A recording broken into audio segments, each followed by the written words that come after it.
Mr. Command Master Chief Leon R. Walker Jr. He hails he hails from Cleveland, Ohio. He grew up in the inner city of Cleveland and East Cleveland, where he struggled with numerous setbacks, downfalls, learning disabilities, addictions, lack of confidence, low self esteem, losing his home, and his parents' divorce. Mr. Leon, through his trials and tribulations, became self sufficient, driven, focused, and wanted something out of life. Master Chief Walker spent 2 years after completion of the his ABVAC test, and that's the test for the entrance exam into the military. Although he took it numerous times, he never gave up, he persevered. In June of 1992, Master Chief Walker reported to Naval Recruiting District, Cleveland, Ohio, and in 1994, he was selected as Recruiter of the Quarter and Recruiter of the Year, again ranked number one over 144 other candidates. After his 4-year tour in Cleveland, Ohio, Master Chief Walker reported aboard USS Carr FFG 52 in 1996, where he spent 4 years, was selected as the USS Carr Sailor of the Quarter and Sailor of the Year. And to be selected in the military, those are some high honors. So Mr. Walker was an exceptional person just going through and everything that he has done. And coming up to now with Master Chief Walker, he is now retired. He was selected as civilian of the quarter over 80 other civilians, and in September 2006, he retired. Master Chief Walker was hired as a Naval Reserve Officer Training Corps military instructor, NJROTC, where he was responsible for teaching, leading, mentoring, and grooming 120 high school juniors. At this time, his awards include the Meritorious Service Medal twice, Navy and Marine Corps Commendation Medal 4 times, Navy Achievement Medal twice, and numerous other awards. In retirement now, Command Master Chief Leon R. Walker Jr. is now a motivated speaker and advisor on many topics to include developing mindset, relationships, mental toughness, PTSD, child abuse, domestic violence, health, overcoming addictions, drive, and passion. In addition to becoming a speaker, Mr. Leon R. Walker Jr. is an author of 3 books and more. Following his books that are in print are Broken, The Survival Instincts of a Child, released in April 2018, Keeping Kids Safe from Porn, released in November 2019, Love Ship, Friendship, Courtship, Companionship, and Leadership for a Healthy Relationship, to be released in December or January, either two. That one's out already. That has already been released. hmm At this time, let me introduce Command Master Chief, Mr. Leon Walker Jr. Thank you.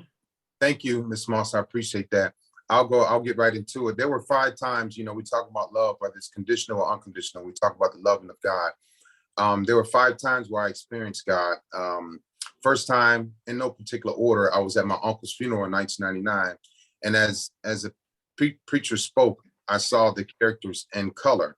And I wasn't even a church going young man. And this was, I was in the Navy at the time, but I saw the characters in color as he spoke about each one. And it scared me because I always thought that I was close to God, but I knew I was always playing around with God. I was very dangerous. As a kid, I did that. I took God for granted. And then the second time I was in the church, a friend of mine was preaching and I saw the characters in black and white, and there was a third time in church where I was sitting there. I wasn't in the right mind. I shouldn't have been in church that day. And I was there looking around, being flirtatious. And all of a sudden I felt a jolt of like electricity go through my body and it shook me. And I got up and walked out of church that day. And so I was always going close to God. I was always walking away. I was always afraid to be close to God because I was afraid of being pure. I was afraid of being cured. I knew that I had issues as a child. I knew this. And so it started feeling bad to do right. Start feeling bad to be cured. It start feeling bad to be happy. So the drama and the tragic things that happened in my life, I started to become used to it. I started to become addicted to the bad things, and that became my norm. The fourth time I had an issue, not an issue, I had an event with God, is that I was coming home from the store. My mother sent me to the store to get us some bread and hot sauce, and I was 8 or 9 years old. And as I got close to the house, I looked up in the sky and I saw these big eyes looking at me. And I went and told my mom. She said, "Yeah, this is God looking out for you." The fifth time, I was on a ship in 1987 when 37 men had gotten murdered, and we had to retrieve the bodies. The ship had got hit by a missile, and it almost sank the ship. Everything in that compartment that the missile hit and blew up and burned was just totally destroyed, except the Bible. So those are my 5 times that I experienced being close to God, and it shook me to my core. But I always knew God had me. You know, we talk about love. My mother was the first person that taught me about. My family wasn't really well versed in the Bible. We didn't go to church together. We didn't pray together. We didn't eat meals together as a kid. From the kindergarten on up to the 6th grade, we just was like a family. We just existing. My parents had a lot of drama. They had a lot of trauma. They had things that were, as we see that in a lot of families, specifically Black families. So a lot of families are down south are raised up with God, you know, in the church. But to me, up north, I didn't see that often. I didn't see it in our home. And so I didn't have the knowledge of love. I didn't have the knowledge of loving God. And when my parents got divorced, the knowledge or of the wanting of love dissipated. It just wasn't in my mindset. It wasn't in my DNA. I felt it wasn't in my spirit. And so I was put on this path to dance with the devil for a very long time. I come from a very dysfunctional family. I come from a very broken family, but I also come from a very loving, caring family. But when my parents got divorced, that was it for me. I took on a different path. I took on different people. I took on different issues. I took on different addictions. And so my path stayed that way for a long time. But my experiences with God as a young man, I knew that God would always follow me. I knew that God always had me. And so there were times where I didn't believe in God, and I took it on my own, you know, because I felt like I didn't want to do right in life. I didn't want to be pure. I didn't want to settle down with one woman. I didn't want to do right.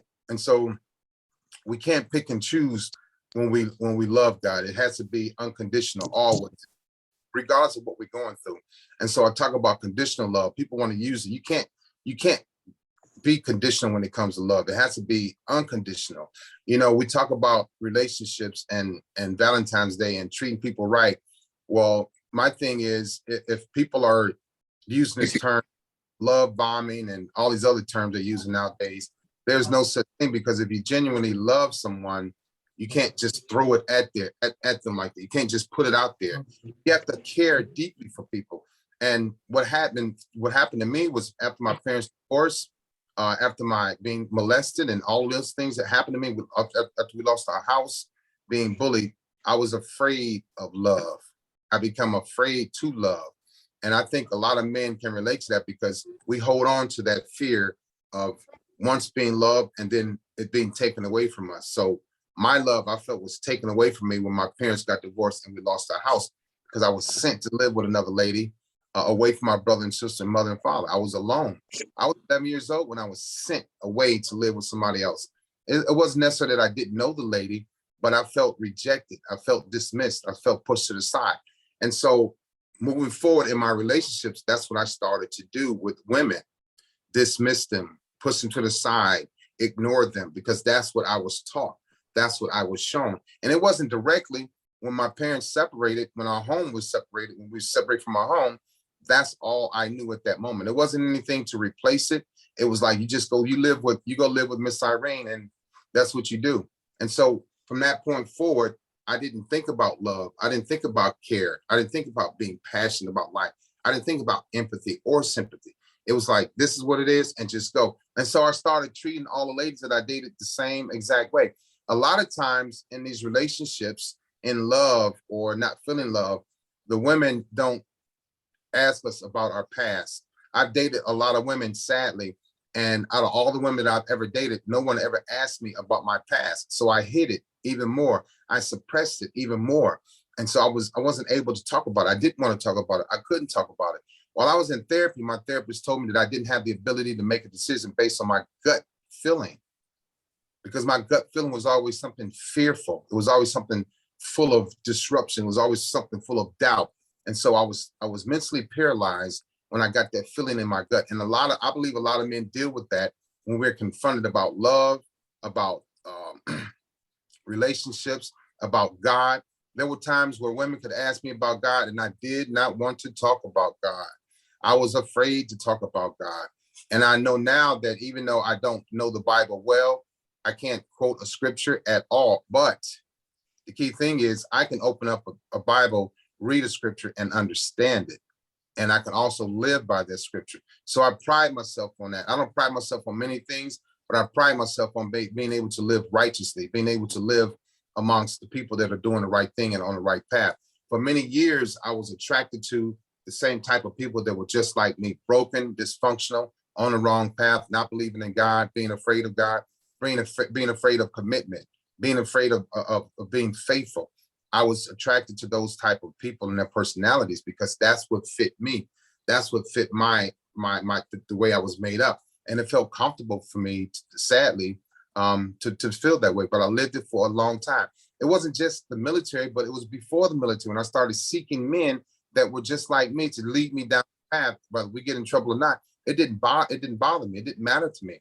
I was just seeking somebody to take care of me, somebody to guide me, even if it was a very dysfunctional person. And so my norm started to be that of being ungrateful, unhappy, evil, despicable as a child. A lot of men that I encounter today, a lot of men that I talk to today have issues from their childhood, whether it's their mother or their father. And in my case, it was both parents. My mother had a very addictive personality. My father had a very extreme personality, and I studied those personalities. I studied my parents. My father died in 1999 from alcohol. He was addicted to alcohol. It killed him. My mother died in 2012, and she was addicted to crack. Crack killed my mother. And so that was that extreme and that addicted personality. I was on the same path. Although I spent 32 years in the Navy, I wasn't always safe in the military. We go overseas, we fight wars, we sail the seas, we protect the seas.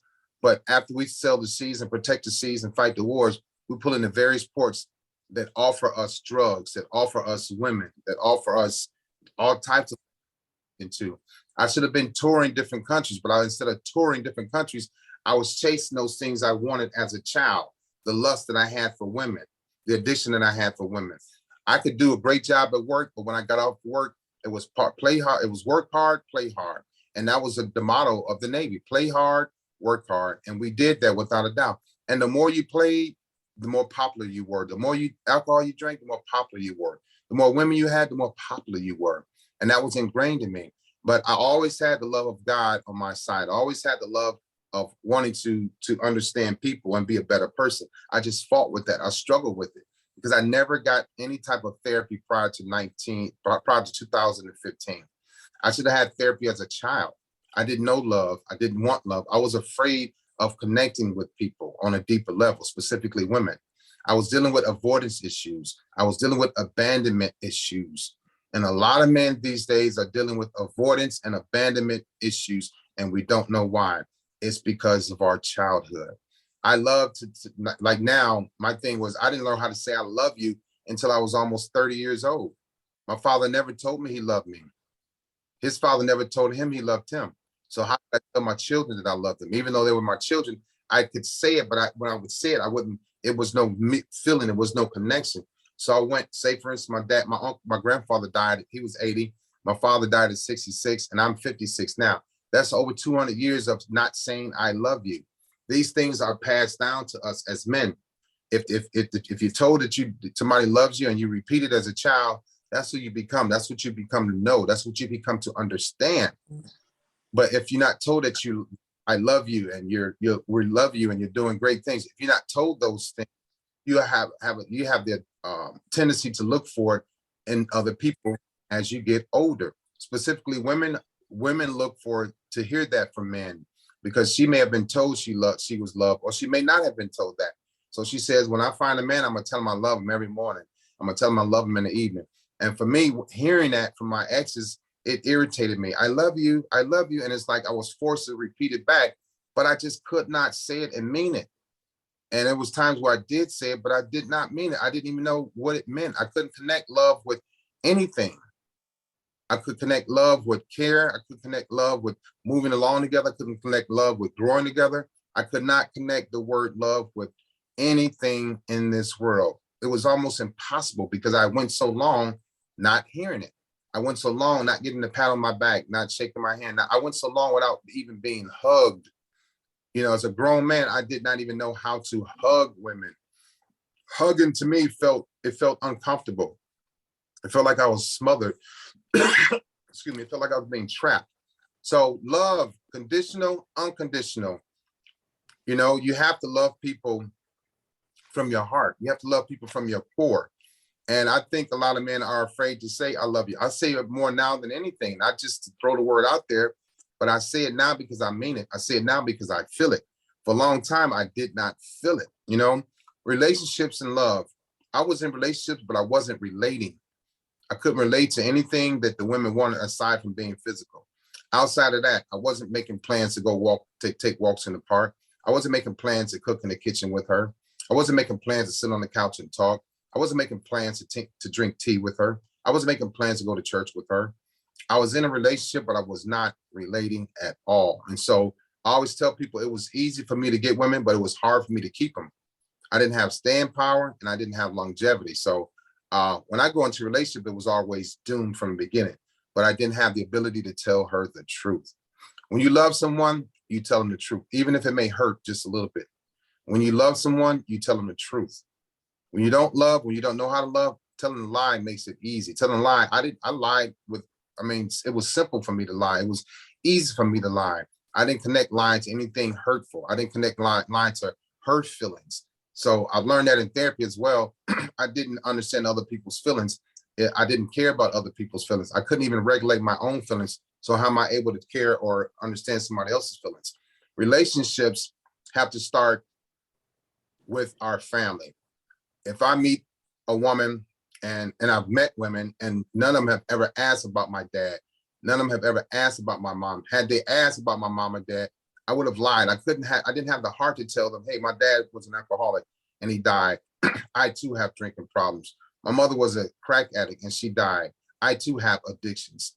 Had they told me that, I would have lost the women from day one. And so I started lying more and more and more, or not even bringing up my parents. And we could be dating for a year or two and they'll go, hey, whatever happened to your parents?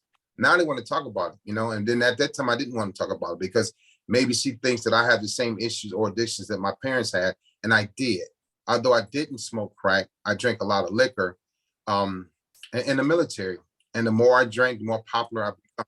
The more I drank, the more my body started to become more broken down, more painful. And the more I drank, the more evil I had become. I remember my dad coming home from Ford Motor Company drunk, driving from the west side of the east side of Cleveland under the influence. I remember my dad wrecking my mother's car, totaling cars, driving under the influence. And so I too, from 1992 to 1994, drove under the influence every weekend for 2 years straight. And because I was in the military, Cleveland police, they like military and like sports. I was never arrested for DUI. I was never arrested for driving under influence. I was never arrested for crashing my car. They would always let me go. And thank God I didn't hurt anybody from 1994, you know, to 92 to 94. But my parents— Mr. Walker, Yes. can I ask a question? Yes. Did I hear you say that you dated someone for 2 years and they never asked about your parents, where you came from? I interjected because I want you to talk about, elaborate on the importance of that. Someone dated you for 2 years, but yet never said, who are you? Nope. What's your background? Nope. And she wasn't the only one. She was not the only one, Ms. Pearson. She was not. Sadly, I've dated hundreds. When I say hundreds, hundreds of women, and no one ever asked about my mom or dad. They may have a basic question like, so what did your mom do? Or what did your dad do? And it was like quick answers and shut off. but I never really elaborated on it, but they never dug any deeper on that. You know, I've dated women that had issues that told me about their parents, and it scared me, it freaked me out, because I know she may have the same issues. So I know the women that did eventually start asking years later about my mom and dad, it scared them. But I had to be the one to say, hey, you know, my dad was, he played football in the Army. My dad boxed in the Army. My dad, guess what? My dad was also verbally abusive. I read my parents' divorce papers. They got divorced in 1976. I got the divorce papers right here. My parents got divorced because of mental abuse from my dad. And guess who else had those issues? Me. So do you find it as women date, and we're on a Valentine's weekend, and love is, God said he is love, and we must love one another, but the first love starts at home with our parents. So do you find that women, what was the problem? Did you find that a problem? They're not really getting to know you. It was wanting what they want right then and now. It was what they wanted right then and now. Now here's the thing. I had an innate ability to listen, to be a great listener. When I'm meeting a woman at night, breakfast, lunch, and through that conversation, I was able to develop and determine if she was the right person for me or not. When I say the right person, I was just looking for something physical. I wasn't looking for a relationship. And so then that's when I started leading women on based on what she told me. If she told me that, and she was all goo-eyed about the way I looked, the way I worked out, the way I ran, whatever, the way I looked, I knew then it was just going to be straight up physical. So I was going to give her what she wasn't getting from her exes, or what she was missing from her family core. I was able to do that. And I knew that if she was just as broken and as dysfunctional as I was going to be the supreme person in that relationship and be able to mislead her, to misguide her, to tell her anything I wanted, and she would believe it. So I had those issues about misleading women. I had those issues about lying and being mischievous. And so, yeah, it was all about what she wanted at the time. But the key thing is, if she wanted commitment, right? If she wanted love, if she wanted for me to be totally into her, if she wanted healthy things, if she wanted family, I had became off-putting at that moment, because I wasn't interested in commitment. I wasn't interested in being faithful. I wasn't interested in going to church. I wasn't interested in family. Remember, my family was broken as an 11-year-old kid. So listening to the conversation and figuring out what she really wants, that made me determine how long I'm going to stay there or not. If I'm immediately leave after the first date, or stick around because she wants something physical. Stick around because she just wants to have fun. Stick around because it's just like, we're just going to enjoy each other for the time being, and whatever happens, happens. And so that was a great question. It was always based on what she wanted. I knew going into it what I wanted, and it wasn't much. It wasn't anything serious. It wasn't anything long-standing at all. It was all surface type of things. And so my thing was physical attraction is what got me. But the love of God was always in me. And I knew when I did wrong, when I said the wrong things, when I was disrespectful, I knew, because I could feel it in my core. So men tell women, well, I didn't know, I'm sorry. No, for me, I knew everything that I was doing before I was about to do it. And if she allowed me to go forward with what I was doing, that was my way of not taking, because I would tell her in the beginning, hey, this is what I'm looking for, and that's it. So if we continue going on, what you don't get, don't expect from me. And I would say things like that to women. It was wrong to say it. Yeah, it was wrong to do it. But yeah, the love of God, Valentine's Day weekend is something that we should cherish. It's something that we should take serious. It's not just that you go buy candy and flowers and things like that. It's understanding the person's heart. And when I say understand a person's heart, it's okay for men to be submissive. We have been taught not to cry. We have been taught you're a simp if you hold hands. We've been taught you're a simp, you're a chump, you're weak if you show your woman respect. But it's okay. Submitting means to open your heart to your partner. Submitting means understanding your partner. We see the word submit and we read the first part as men think it's that it's a weakness. It's not. Submitting is understanding what your partner wants, needs, and desires. So on Valentine's Day, it's not always about candy. It's not always about receiving chocolate. It's not always about receiving flowers. It's about quality time. There's a difference between time and quality time. Quality time is understanding that my girlfriend likes to plant flowers.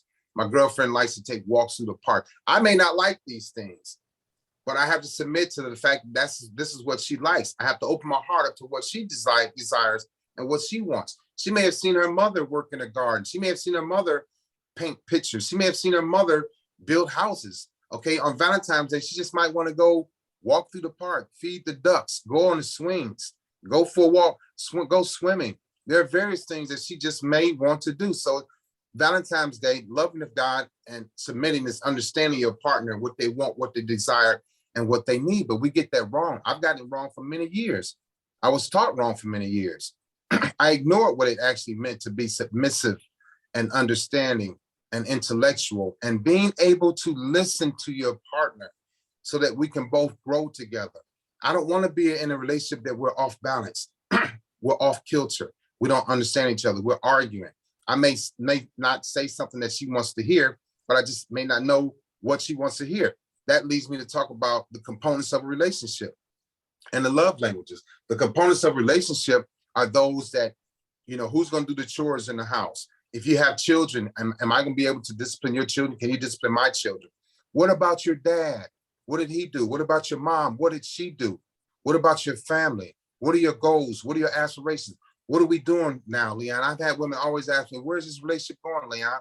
And I never had an answer for them because I wasn't in it 100%. I went into all of my relationships halfway out. And a lot of times we don't talk about the love languages. They are very important. And I know we got to close it out. They're very important, very important. Acts of service, communication, physical touch, words of affirmation, gift receiving. They say there's 5, there's 7. But the 2 that we miss out on, and a lot of men, and I was guilty of this too, provide and protect. I really had a lot of energy and motivation when I was providing and protecting. And my girlfriend wanted physical touch. I would do it every now and then. My girlfriend wanted to communicate. My girlfriend wanted acts of service. But I'm like, if I'm providing and protecting you, that should be enough. But it's not enough. We need to start talking about the love languages. And when you don't talk about the love languages, when you meet someone, you're going to have relationship mismatch. Because you may know what your love language is, but I may not know what it is. I may think that I'm doing well in a relationship because I am providing and I am protecting. Yes, I hold your hands every now and then. Maybe we cuddle every now and then, but she may like to cuddle an hour a day, where I may just cuddle 15 minutes with her. She may like our handheld when we're at the grocery store, or I may walk to the grocery store. She might be behind me pushing the cart, and I'm just going through the grocery store, looking around, not looking at women, flirting, not paying attention to my woman. And so I had a lot of issues in my relationship where it was relationship mismatch because I didn't know what her love language was. I paid more attention to providing and protecting, which is what men do. But no, men do more things. Men know about physical touch. We're supposed to. We know about communication. We're supposed to. There's a difference between communicating and taking turns talking. There's a big difference. So a lot of times we go back and forth because I want to be up on you. I want to have answers to all of your questions where I want to make it to where you can't answer my question. And that's unfair. That's unhealthy. And so relationship vows, we talk about wedding vows. Everybody, I can talk to a room full of women, 500 women, and say, have you ever heard of marriage vows? Everybody raise their hand. Have you ever written your marriage vows? Some people raise their hand. The moment I ask about relationship vows, hardly anybody will raise their hand. You make and you write your marriage vows, correct? Yeah. Why not write and speak about the relationship vows? Because we want to ultimately get to our marriage vows. But before we get there, what are our relationship vows? What are we going to do? How are we going to take care of this? Who's going to do this? Who's going to do that? And I believe in the head of household. I know a lot of women believe that men should be leaders, but women have to be leaders too. Because one day I may fall off. One day I may get sick, you know? And so we have to have those interchangeable roles. That comes from the components of relationship, the interchangeable roles, and understanding what the roles are in the relationships. So I'll close with saying this, you know, the times that I witnessed God is when I was in church and I saw the characters in color. I saw the characters another time in church in black and white. I saw, I experienced God's eyes looking at me. I experienced a jolt of electricity through my body when I was in church, and I got up and walked out. I found a Bible in a room full of dead men that were burned to death, but the Bible was not burned or touched at all. So I always had God in me. I've always believed in love, always believed in God. I was afraid of love and I was afraid of God, and I misused God and I pushed God to the side, but he never left me. He always stayed there with me. And now I will never leave anyone. I stay with people that need help. I stay with people that need to talk, because God has put me on this path to help people. I didn't choose to start talking about my personality disorder. I didn't choose to start talking about my PTSD. I didn't choose to start talking about my dysfunctional weight, my addictions. God put me out front, and so I don't have a choice but to talk about it. When I first started talking about these things, I had a lot of fear. I had a lot of embarrassment. But the more I did it, the stronger I became. The more I did it, the more transparent I became. The more I did it, the happier I had become. And so now my heart is less discontent because I give to people unconditionally and I know how to love now. All right, Mr. Walker, can you let people know where, first of all, everyone, you can put your hand sign up. We can give him a round of applause for the job that he did this morning and for sharing with us. First of all, can you let others know where to get your book? Yeah, you can get my book on any one of my books on Amazon. The one book is ebook. It's called Keeping Kids Safe from Porn. It's a training guide. I'm trying to get that to schools now. It's written clearly. The grammar is good. There's no cursing or anything like that. Broken Survival Instincts of a Child is on Amazon. Love Ship is on Amazon. You all can find me if you Google me, Leon Robert Walker Jr. I pop up. I'm on Instagram as Leon Robert Walker Jr. I'm on Facebook as Leon Robert Walker Jr. I'm on TikTok. I do a lot on TikTok as Leon Robert Walker Jr. My website is up now. They had to make some corrections on the homepage. If you go on there, you'll see there's some misspelled words, but my website is leonrobertwalkerjr.com. I'm also on LinkedIn. So I can't get away from y'all. Y'all put my name up, you find me. When I travel, I like to let people know where I'm going, so you can follow me. And I'm always talking about things. I'm talking about life. I'm always talking about relationships. I start talking more and more about love because I was absent in love. I was afraid of love, and so I'm here. I'm not going away. I'm not running away. I'm not afraid. And this is what I do now. So if you have any questions, as Ms. Pat knows, reach out, call me. But you can find me anywhere at LeonRobertWalkerJr.com. My website, and Leon Robert Walker Jr. Google, everywhere. Okay. Do we have any questions? Anybody type the question in the chat, just one or two questions, and we'll let him go. Anyone have any questions? Okay. Mysterious Latrice is typing where to reach you at. Any questions, ladies? Any questions?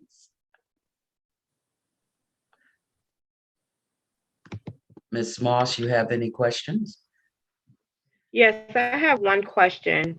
When Mr. Walker, you talked about relationship vows, and I thought that was I'll say, key component when you're talking about dating. Now, when you talk about relationship vows, is there a blueprint? Just an outline that Right. for most women and men too, that could follow and going into this, just like you get, your marriage vows, you go into the word and look for the different vows. So is there anything, to that point yet? Yeah, to that point, with the relationship vows, you must know the 5 or 7 love languages of your partner or your perceived partner or your potential partner. Okay. Relationship vows, getting to know each other, not hiding anything, no more secrets. All right. Understanding their children, understanding their children's father and mother. Okay. A lot of women are afraid to get into relationships because men don't want women with children. To me, that's a lie. I love kids. I just want to make sure she has control of her kids and the finances are okay on that side. I'm gonna do what I have to do in a relationship. If we go on a trip and her kids are going, I'm gonna pay my part. I'm gonna pay their part too. I'm gonna add to the family. But relationship vows, having goals and plans together, having your life course in sync with somebody else's life course. Because don't play games with women. I played games with women for a very long time. It's very misleading. Women are very emotional. Men are too, but we're not as emotional as women. But we have to understand the levels of emotion. We can't put women down. We can never say certain things like, you're not a good mother, or you can stand loosen pounds, or I don't like the streaks in your hair. We have to be careful with our words. And a lot of times in life when I was dating, my words just fly out of my mouth, and because I didn't have any empathy. So relationship vows, when you write your relationship vows, you have to stick to them. You have to pay attention to what's going on, and you write them together and you look at the pros and cons. If we can do this, we can do it. We can't, we can't. Some people try to force people into a relationship because they're physically attracted to them. They're attracted to their money. They're attracted to their height. They're attracted to their looks. But it's more to that than in a relationship. I learned to also start loving and enjoying a woman's personality. That is so soothing to me. That is one of the most beautiful things to me, is a woman's personality. That will help. Mr. Walker, Yes. Mysterious Latrice want to know, what was your breaking point? When did you know it over? Let me go get therapy. It's time. Well, it started when my infidelity started in 1995, and my wife told me I turned her life upside down. I had never heard those words before, and it hurt me because she was a good woman. We stayed friends. We stayed married for 12 years. We're still friends now, but I never wanted to turn somebody's life upside down. But think about it. When you hurt a daughter or you hurt a son, if you're married, you also hurt their mother and their father too. You also hurt their brothers and their sisters too. I never thought about the second, third, fourth order of effects when I hurt my ex-girlfriend or when I hurt my ex-wife. I didn't think about, dang, I hurt her mom. I didn't think about, man, I hurt her father, I hurt her brother. And I was always close to every woman that I dated. I was always close to my mother. You know why? Because I missed my mother. I lost my mother 3 times: when we lost our house, when she started smoking crack in 1985, and when she died in 2012. So in between those times, whoever I was dating, I was attracted to, I fell in love with their mother, platonically, But my when I started changing was when I realized I hurt my wife, and I filed for divorce. She filed for divorce 31 years after my parents filed for divorce. My parents were divorced in 76. I got divorced in 2007. So I made the same mistakes my dad made 31 years later. The same month, December 07 and December 76, my parents got divorced. So my thought process started to change then, when I stayed on that path with the devil. But I was forced to go through therapy because I was ready to retire. And when you retire from the Navy, you have to get a full body physical. And I did that, and I went to check in and start my retirement, but they sent me back and said, you skipped the psychiatrist. So I was like, I'm not seeing a psychiatrist. So I had to go back. And then when I started therapy in August 2014, that's when my transition started. Although I walked into a psychotherapist's office, I walked out after 18 minutes. I went back in December 2014 and went to the therapist's office after 50 minutes.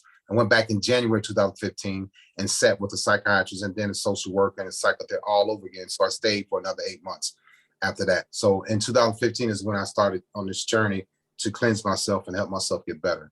Thank you. We have a question from Joyce. Joyce, go ahead. You didn't type it in the chat. You have a question?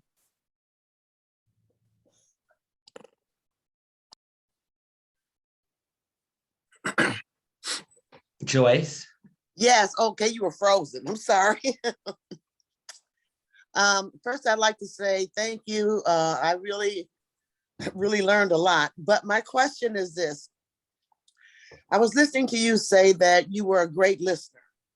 Mhm. And when you got done listening, that you still knew it was going to be about the physical. But this is my question.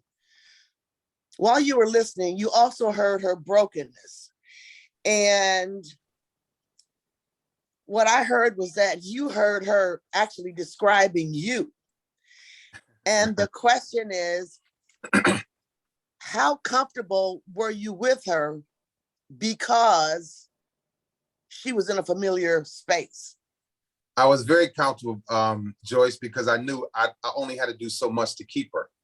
So that's a great question, because when I was with women that I listened to and I knew they were real strong women and healthy women and women with morals, character, and integrity, I became very uncomfortable. So I knew I'm not gonna be around with her. I knew, but I listened, but I didn't have the heart to say, hey, baby, next week I'm gonna disappear. I would just disappear. But the woman that was like me, it was comfortable because I'm like, I can disappear and go back to her. But the real woman, if I disappear, she's like, don't you ever, she ain't gonna play those games with me. She's not gonna allow me.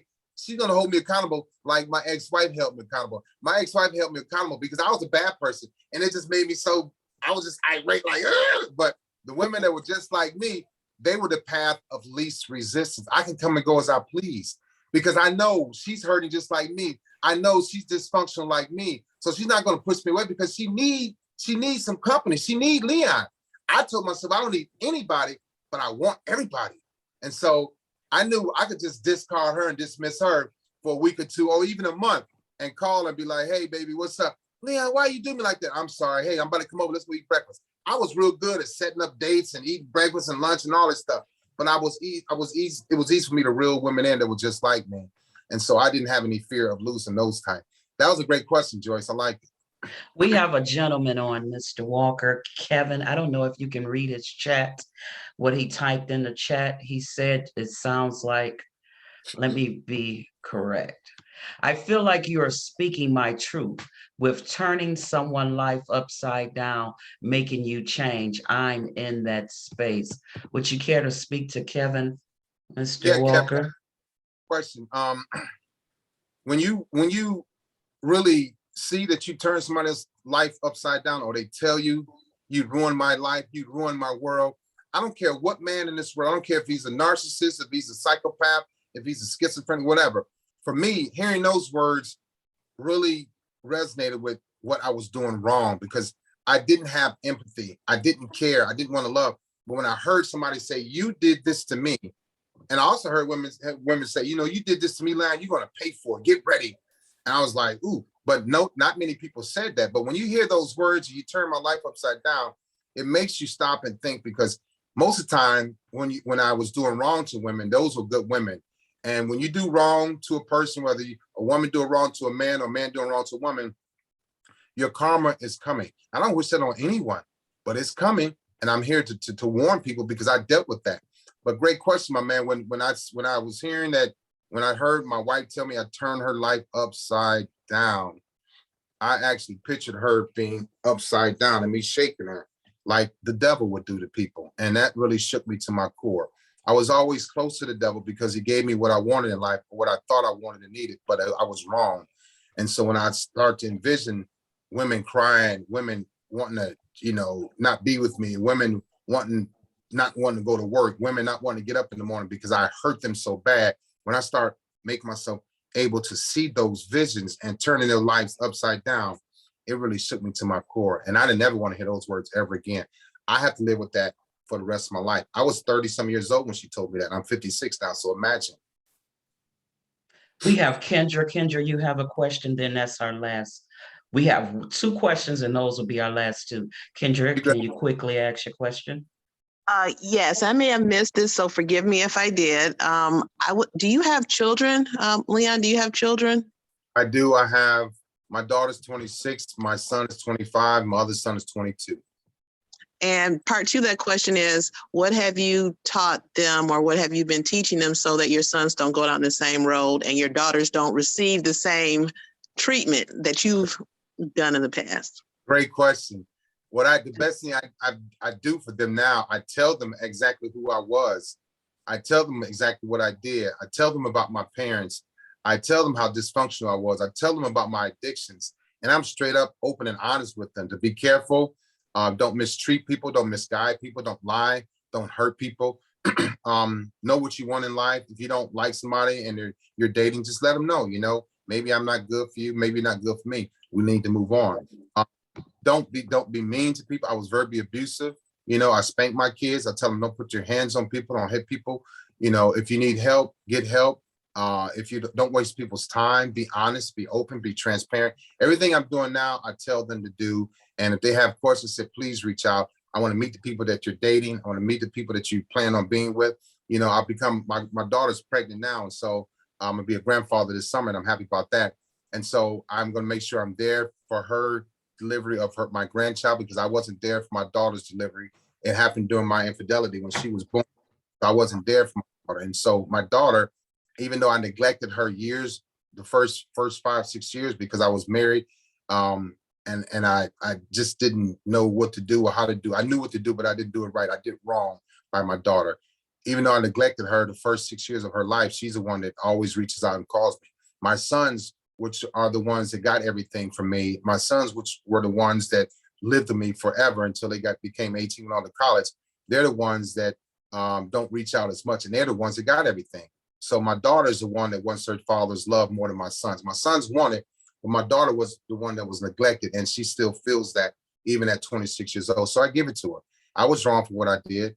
I was dead wrong. I should have been put in jail for my adultery. I was never put in jail. I was never held accountable. But I'm sorry, God held me accountable. He did hold me accountable. And so, yeah, my kids to do the opposite of what I was doing, to live the opposite of what I was living. Don't be so sexual. Don't be promiscuous. You know, be monogamous if you can. If you can't, slow it down, and don't hurt anybody. Great question. The last question is from Angelica. Have you ever asked a woman to stay even though you hurt her? Yeah. And this comes from my personality disorder. Even though I hurt her, I asked her to stay because I didn't want her to leave me first.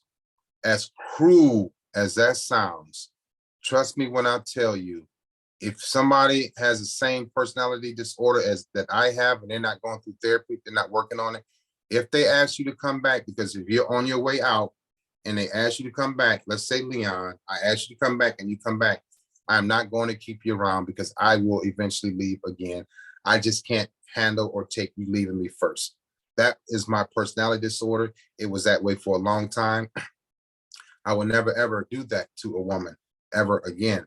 Because of the journey that I'm on, I know I will be punished. Not only that, I don't like doing that. Years ago, I had to leave first. Years ago, I didn't want her to hurt me first. I had to hurt her first. This is my personality disorder that I'm stuck with for the rest of my life.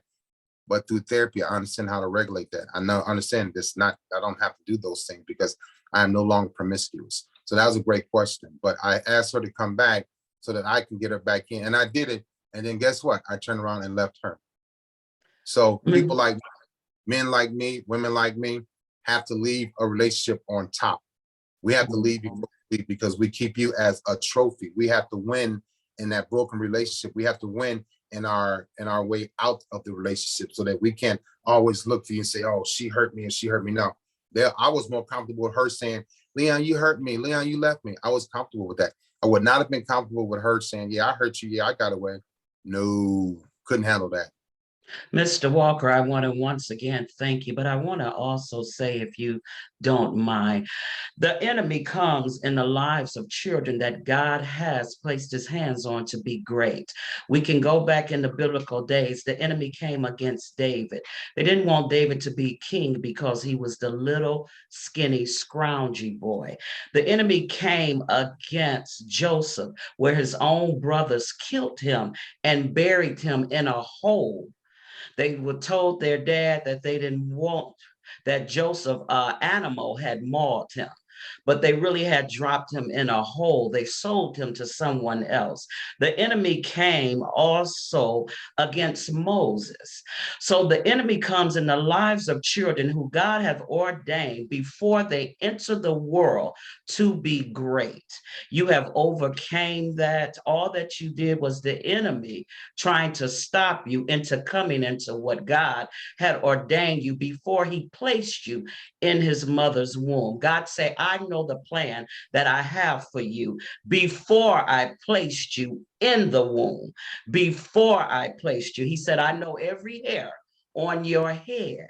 which means he knew your end, your beginning, and your middle. He even knew that you would be speaking. He even knew the day you were going to retire. He knew the day that he created your children. He knows the day that your grandchild will be born. God knew. God knows. He said, I'm always with you. Even though those 4 encounters you may have had with him, and you walked away. God says, I never leave nor forsake you. I'm always with you. He said it in the Old Testament and came back and deemed it again in the New Testament. So God is a God of his word. I believe God was with you from the beginning. God had a destiny for you. God had a plan, a purpose. And I believe today you're walking in that purpose. You're doing what God had planned for you to do. And I believe even so, there are greater things to come that may seem a little mysterious to you right now at this time. You may not have the understanding of some of the dreams that he have placed inside of you, and some of the late nights that you may be woken up or you may not sleep. It's God tapping you, telling you that there's greater and there's greatness inside of you, and he's going to direct you to greater things. But this morning, we plead the blood of Jesus and a hedge of protection around your mind, your thoughts, your process of how you move and how you do things, because we all know that a greater level comes a new devil, and a new devil will come a way you never seen before, that you're not prepared. So we ask God to pour out his wisdom on you this morning to prepare you for the newness, for the greatness, and to pour out his wisdom and to give you spiritual sight where you will be able to discern those things that the enemy may use, even in your body, that you will never feel weak. That when you feel weak, you'll depend and lean on God, and you'll ask God for his strength, strength that no man, no woman, not even the devil can take. The devil tricked angels to Yeah. get kicked out of heaven with them. He didn't go alone. So we ask God to protect you where he won't trick you and you won't take anybody, that you'll just grow higher and higher and lift others up in Jesus' name. Thank you. I appreciate it. Amen. Amen. Once again, give him a round of applause for coming. Amen. And women, you all, I hope that you got healed on this weekend, that this allow you not to blame yourself. This allows you never to wonder why he walked out. What was the problem? He ghosts me. He never called back again. What was the problem where he couldn't commit to me? He just shared the reason why. And sometimes as women, we take things eternal. We internalize a lot of things that men have done. We internalize things from our youth, our childhood, that our fathers done. So I hope this morning that what Mr. Walker said can help you get that closure that you needed and can help you. Angelica, he's on Instagram, he's on TikTok, and he said his book is on Amazon. You can go to Amazon. Yeah, Facebook, TikTok, Instagram, Leon Robert Walker Jr., LinkedIn, and you can Google me. My book tours in there. Everything is on Google. This is the book. If you can see it, Angelica, this is the book here. So you can look for that cover and purchase it. I have one, Angelica, contact me after the show. I have a few extras here at the house. If anybody want a book, I ordered a few. You can get it from me. Thank you, Mr. Leon. We know that you're on next in New York. We wish you well. God bless you. I won't bother you again, sir. Pat, you got me. You got me. You got my number. You know, you just call me and it's on. We got you. Okay, sir. Have a good morning. Morning. Bye-bye. Bye. Everyone, I thank you all once again for coming on. Look, I thank everyone. I thank my sisters. They on this morning. Yay, Joyce, Kendra, and Cynthia, do y'all have anything to say? Yay, they came on. I think, go ahead, Joyce. That was awesome. And I enjoyed that so much. And I think he came on at a time when that information is really needed. It really helped me to understand a lot of what happened in my life, because my father, whom I really didn't know, treated my mother the same way. So it was very, very good to have him on. Amen. Kendra. Hold on, let me get back to it. Hold on. I'm on mute. Sorry about that. What I was gonna say, just I appreciate the information. It just was good, and just knowing how, you become I don't know what the best way to put this, creatures of, habits of your family, and, carrying the sins of his fathers. And it was just important to me to learn that, he found a way to stop the bleeding, and then move forward, and then hopefully teach his sons and daughters how to be healthy in relationships as well. Cynthia.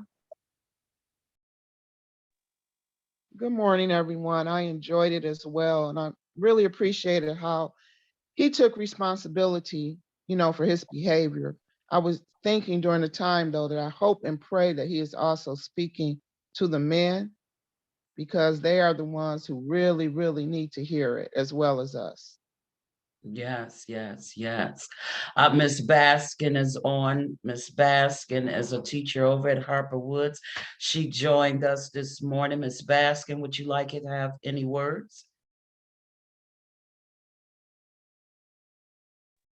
No, thank you, but I really enjoyed what I heard thus that far. I Right. appreciate the invite.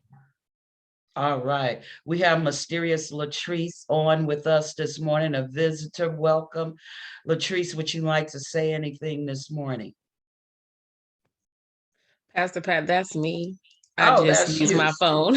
Oh, she's on twice. I'm sorry. Okay. Miss Pearson is on. Lossie is my 25-year friend. Would you like to say anything this morning, Lossie?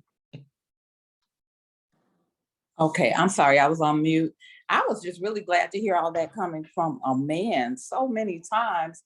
I don't know if it's because I'm a woman, I don't always get the man's perspective. And I did take a few notes when he talked about people asking about your past. And sometimes we don't. Many of the couples that I talk to, they have not asked each other about their past, and they have no idea who they're with. So I thought that was good. I also thought the part about communication, that's another biggie. It's not back and forth talking. So I really appreciated what he had to say about those things. And I always recommend that people look into the 5 love languages. And today he taught me there were 7. All right, all right. And that got me when he said he dated a woman for 2 years, and she didn't ask Yes. about him like 2 Nothing. years. Nothing.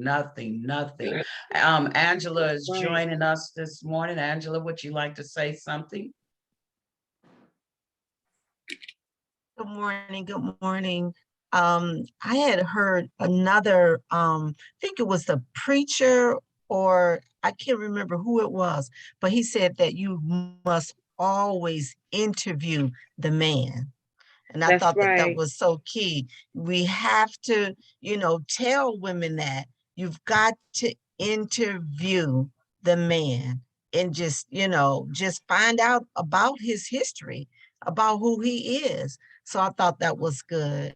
And I hope he is spreading the word to other men as well, to teach them and to Yes. encourage them to do right. Yeah, it was good. Thank you. Thank you, Angelica. Evangelist Angelica, this is the HLC House Evangelist. Do you have anything to say?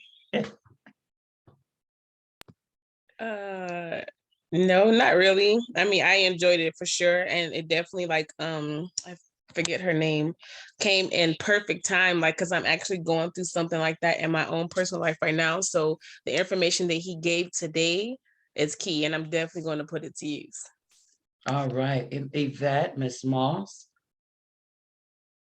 our host this morning. You know, my takeaway, he was awesome.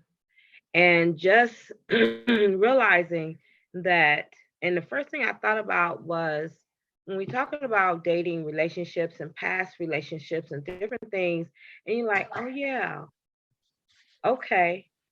And then I thought about what you were saying when he dated this young lady and she never asked. I'm like, where did our women, where do we go? How do we get off of that? Because that was one of the primaries. What we learn growing up and dating is getting to know someone, But I talking to that think, person, I finding think out what's about the, that person. yeah, the primary thing that I think is that women, and I know for me, and I'm gonna give my own testimony.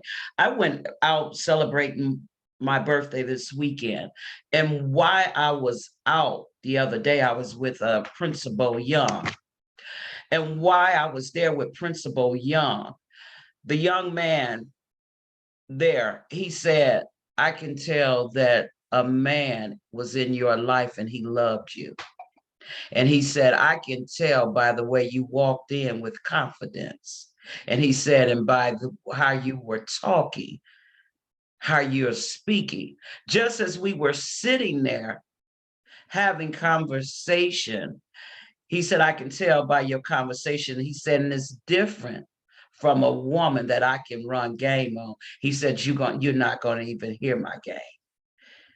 You're gonna, because I started laughing at it. He said, but a woman who had a dad, a granddad, or an uncle who caught her when she was little and loved on her, he said, us men, we can tell. He said, somebody loved on you enough not to listen. So most of the time when you're a little girl, those are fatherly instructions to tell you to interview the man.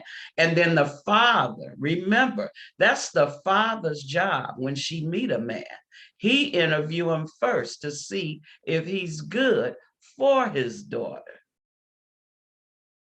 So if she has no dad there to interview him, she never learned to interview him, and her mother is not able, her mother had no, it's a cycle that just keeps going on. And that's why we need more men to stand up and to learn and to be men. Because the man dates his daughter first. He's the one who tell her. Do we have anybody else? Angelica, yes, go ahead. So I just wanted to make a comment about him dating someone for 2 years and realizing that she had never asked him about his past.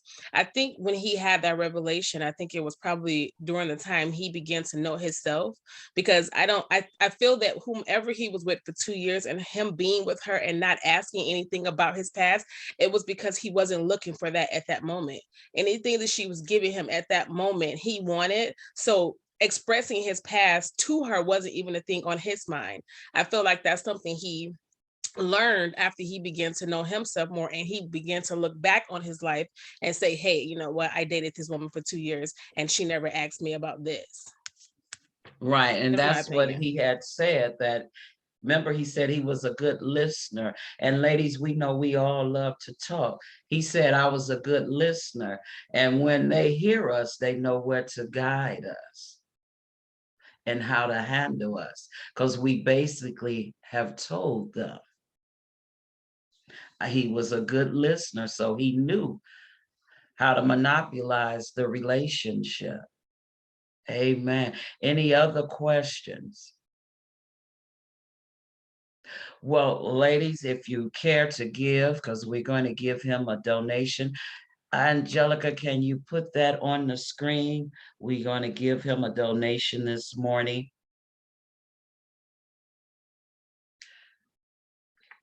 And Angelica would type it on the screen. Is there anyone that needs prayer?